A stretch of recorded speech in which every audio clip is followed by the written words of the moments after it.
কাশ্মীর বিরোধ, পানি বণ্টন সহ বিতর্কিত সব বিষয়ের সমাধানে ভারতকে সংলাপের আহ্বান জানিয়েছে পাকিস্তান। শিয়ালকোটের পশরুর সেনানিবাস পরিদর্শনে গিয়ে এই আহ্বান জানান পাকিস্তানি প্রধানমন্ত্রী শাহবাজ শরীফ। এদিকে সিঁদুর অভিযানে পাকিস্তান সীমান্তে চীনা আকাশ প্রতিরক্ষা ব্যবস্থা সফলভাবে ধ্বংসের দাবি করেছে ভারত।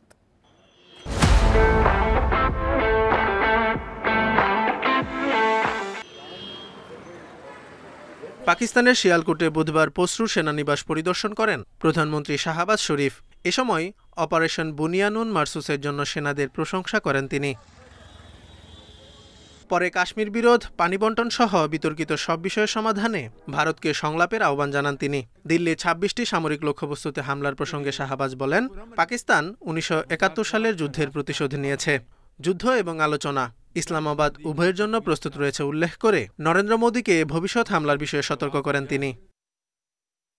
এছাড়া চলমান পরিস্থিতি নিয়ে জাতিসংঘ মহাসচিবের সঙ্গে ফোনালাপ করেছেন পাকিস্তানের প্রধানমন্ত্রী। ফোনালাপে ভারতের অযৌক্তিক আগ্রাসনে এই অঞ্চলে যে উত্তেজনাকর পরিস্থিতি তৈরি হয়েছিল তা প্রশমিত করার জন্য অ্যান্তনিও গুতেরেসের নেতৃত্ব এবং কূটনৈতিক প্রচেষ্টার প্রতি কৃতজ্ঞতা প্রকাশ করেন শাহবাজ শরীফ। এদিকে অভ্যন্তরীণ চাপের মুখে ভারতের প্রধানমন্ত্রী আরেকটি দুঃসাহসিক কাজ করতে পারেন বলে সতর্ক করেছেন পাকিস্তানের প্রতিরক্ষা মন্ত্রী।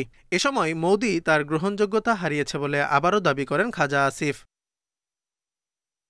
সিঁদুর অভিযানে পাকিস্তান সীমান্তে চীনা আকাশ প্রতিরক্ষা ব্যবস্থা সফলভাবে ধ্বংসের দাবি করেছে ভারত।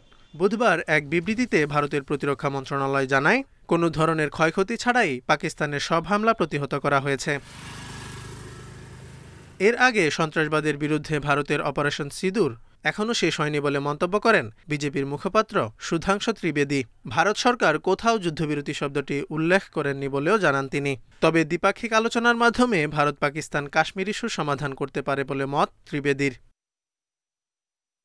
Zobayer Hossain, Independent news.